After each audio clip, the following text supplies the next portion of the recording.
Voici le petit Robert Kiyosaki. Il a deux pères. Le premier a fait de grandes études, il est docteur, le deuxième n'a pas passé la quatrième. Les deux ont un bon salaire, mais l'un des deux aura des difficultés financières toute sa vie et laissera derrière lui de lourdes dettes à ses descendants. L'autre va devenir l'un des hommes les plus riches d'Hawaï et laissera un héritage de plusieurs dizaines de millions de dollars à sa famille.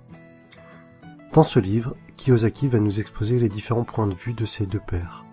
Tous les deux sont d'accord sur le fait que l'éducation joue un rôle primordial dans la vie. L'un est persuadé que les grandes études sont incontournables, l'autre pense que devenir financièrement intelligent va permettre au petit Kiyosaki de devenir riche. Le problème avec l'éducation financière est que c'est une matière qui n'est pas enseignée à l'école, mais à la maison, avec la famille. Malheureusement, la plupart du temps, les familles vont apprendre à leurs enfants à devenir pauvres. Ce n'est pas un manque d'amour pour leurs enfants, c'est juste qu'elles ne connaissent pas bien le sujet, et qu'elles ne maîtrisent pas bien les mécanismes de l'argent, et qu'elles ne lisent pas des livres tels que « Père riche, Père pauvre ». Si comme moi, vous n'avez pas de père riche, cherchez à apprendre auprès de ceux qui le sont, et investissez en vous. Lisez les livres de Robert Kiyosaki, Napoleon Hill, Warren Buffett et tant d'autres. En réalité, la recette pour devenir riche est plutôt facile. Pas besoin d'avoir fait de longues études de comptabilité pour comprendre le principe. Deux concepts simples à comprendre, actif et passif. Un actif, c'est quelque chose qui va vous mettre de l'argent dans votre poche. Un passif, c'est quelque chose qui va, au contraire, vous enlever de l'argent de votre poche. En analysant un peu, tout peut être un actif ou un passif. Si vous achetez une voiture, la plupart du temps, il va s'agir d'un passif. Vous allez perdre de l'argent avec, sa valeur va se déprécier.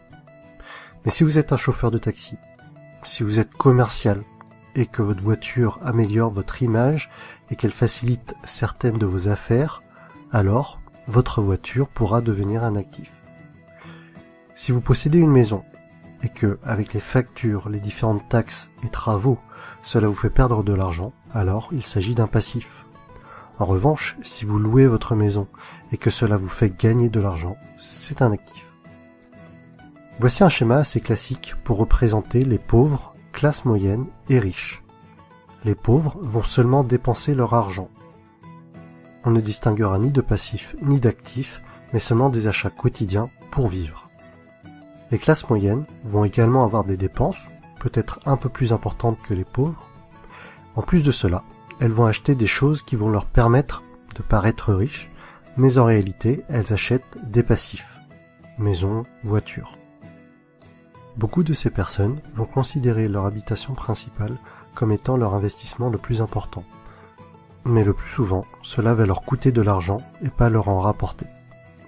Les riches passent leur temps, leur énergie et leur argent à acheter des actifs. Plus ces actifs vont rapporter, plus ils vont acheter d'actifs. Et par effet boule de neige, les riches deviendront de plus en plus riches. Les pauvres et les classes moyennes n'évolueront pas ou peu. En fait, l'argent que vous gagnez au départ n'a pas beaucoup d'importance.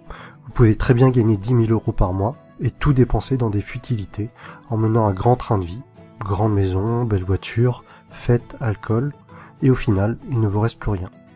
À l'inverse, vous pouvez ne gagner que 1 500 € par mois aujourd'hui et réinvestir tout l'argent qui vous reste dans des actifs et devenir de plus en plus riche au fil du temps, jusqu'à peut-être même atteindre la liberté financière et ne plus avoir besoin de travailler. Voici quelques exemples d'actifs. L'immobilier, la bourse, un business ou quelque chose que vous avez créé, un livre que vous avez écrit, des tableaux que vous allez vendre. Alors oui, dans la tête de nombreuses personnes, investir dans l'immobilier, dans un business, acheter des actions, c'est parfois risqué et vous pouvez perdre de l'argent. Par contre, ces personnes-là ne sont pas contre acheter une deuxième télévision à écran plat qui dans 2 ou 3 ans ne vaudra plus rien. Personnellement, je préfère perdre de l'argent en ayant essayé d'investir dans quelque chose qui peut potentiellement me rapporter de l'argent, plutôt que d'acheter une deuxième télé dont je n'ai pas l'utilité. Et au final, même si j'ai perdu de l'argent en ayant essayé d'acheter ou de produire un actif, les leçons reçues de mes échecs seront infiniment plus enrichissantes que de passer 3 heures par jour devant des programmes télé sans intérêt. En résumé, si vous voulez devenir riche, Soyez financièrement intelligent. Apprenez auprès des personnes qui sont devenues riches. Apprenez à limiter vos dépenses. Concentrez-vous sur les actifs, limitez les passifs.